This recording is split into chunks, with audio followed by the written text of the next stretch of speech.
Hey everyone, Glacko here, back with yet another video. This is going to be my review for Mashle, Magic and Muscle Season 1 and 2. Now, I saw this anime some time ago, but I never got around to making a video with it.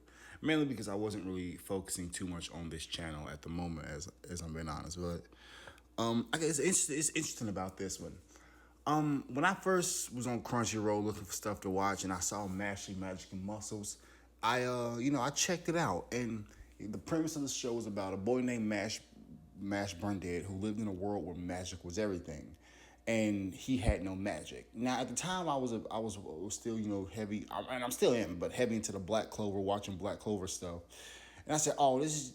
Honestly, I thought it was just like a Black Clover ripoff. So I held off on it, and I kind of regret that. Mashing Magic and Muscles, while it is similar to Black Clover, it is vastly different as well.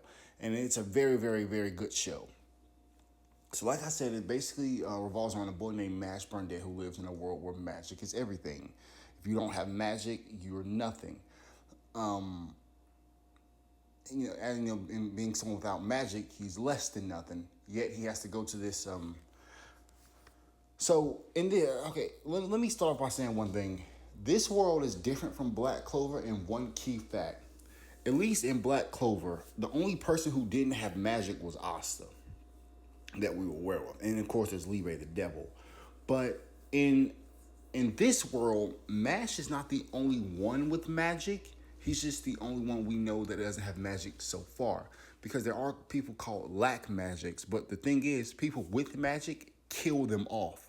Because people believe magic to be a gift, a resource from God. And people without it are shunned by God. So this world is a lot more brutal than Black Clover, if I'm being brutally honest with you. But anyway, Mash Burndead was abandoned as a child, and he was found by this old man who would raise him. Now, the old man, while he had magic and was a noble, he did not have very strong or good magic. So he was actually shunned. So it's very ironic that it was kind of cool that a noble took him in, because the noble understood just how awful his world was. And what's crazy, one of the most memorable moments of Mashle Magic and Muscles, the moments that I go back and I watch again and again, was the moment that the old man was talking about his life. Because the old man and Mash live out in a forest. Mash doesn't know how badly the world would treat him for his lack of magic. But the old man does. So the old man had them live out in the forest far away from everyone. And he gives Mash some orders never to go into town without him. Mash will eventually go into town to get some food, because it was a sale on him.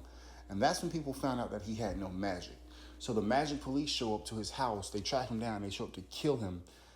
Initially, Mash is outside in the forest somewhere, and his grandpa's in the house. They break in, and they're interrogating the grandpa. And this leads to one of the coolest moments in this show.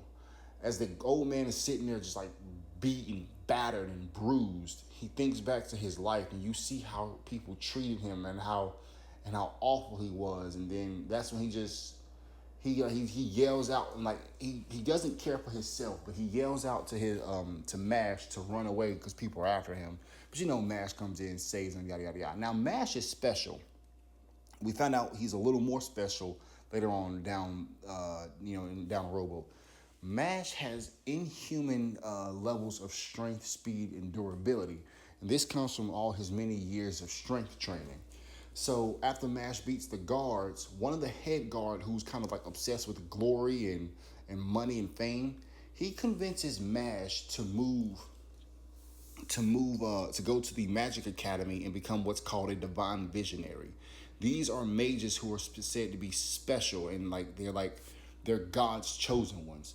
And Mash initially doesn't really care to do it, but the cop reminds him, like, hey, if you don't, people will never stop hunting you. He said, you're strong, you'll be okay, but what about your grandpa?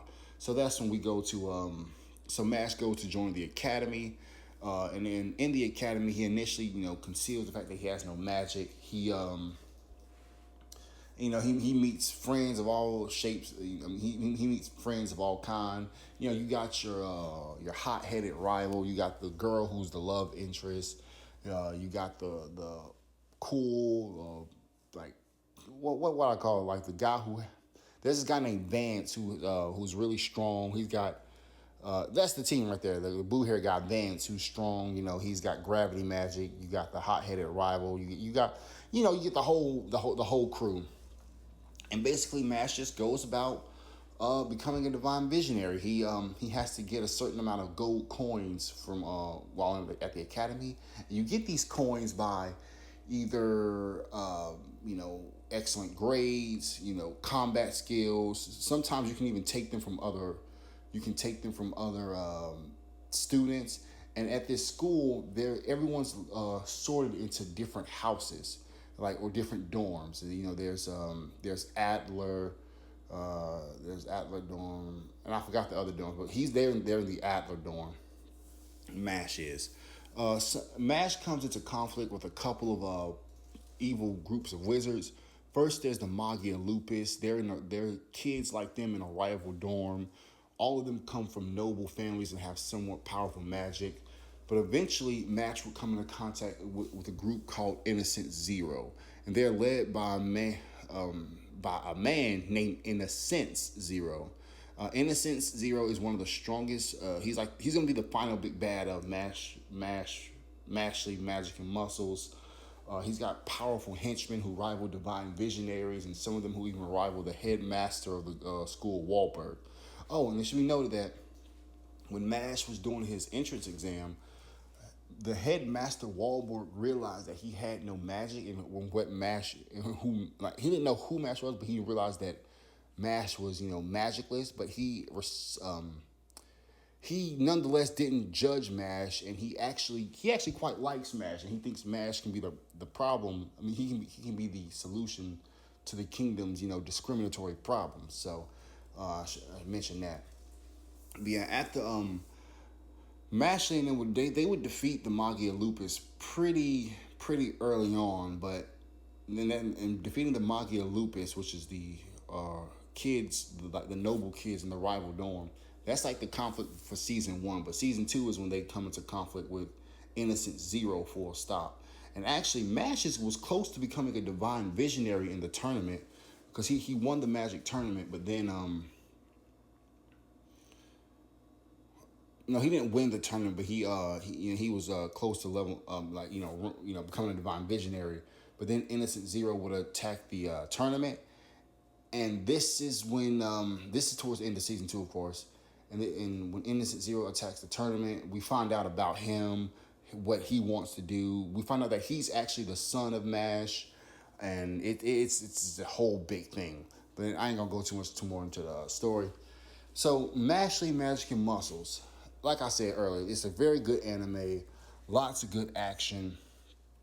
I hate that I put it off for so long, but hey, who knows? I'm hoping that there's a season 3. We had a season 1, season 2. I don't know how well the show did, how well it performed.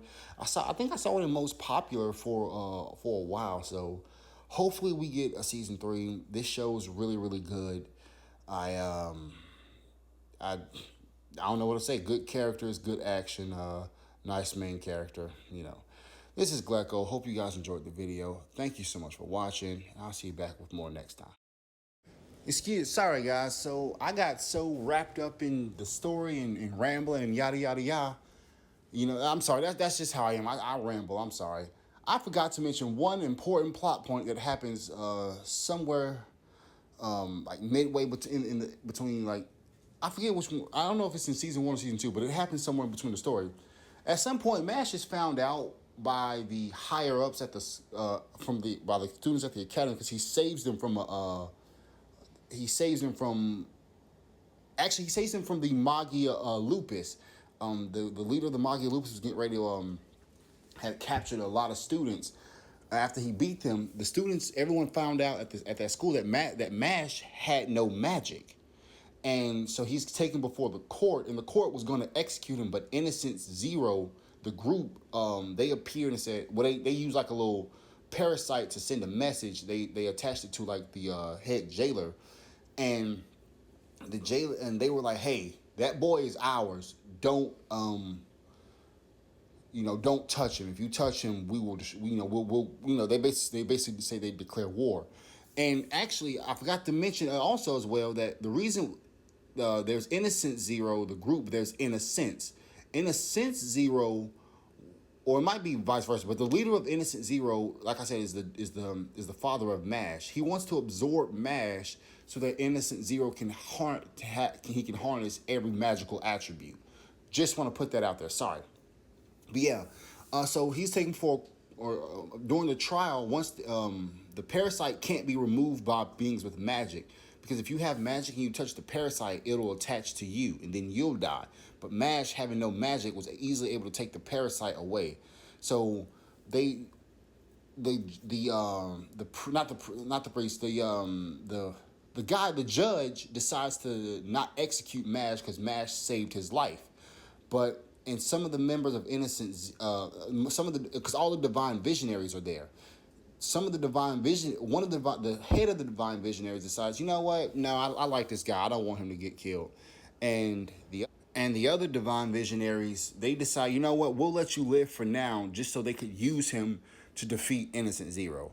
And I find the whole thing kind of crazy because it's like for the students who basically wanted him dead because he had no magic, like he saved y'all life. You jerk offs. But all right, I'm out of here. This is Glecko. Thank y'all so much.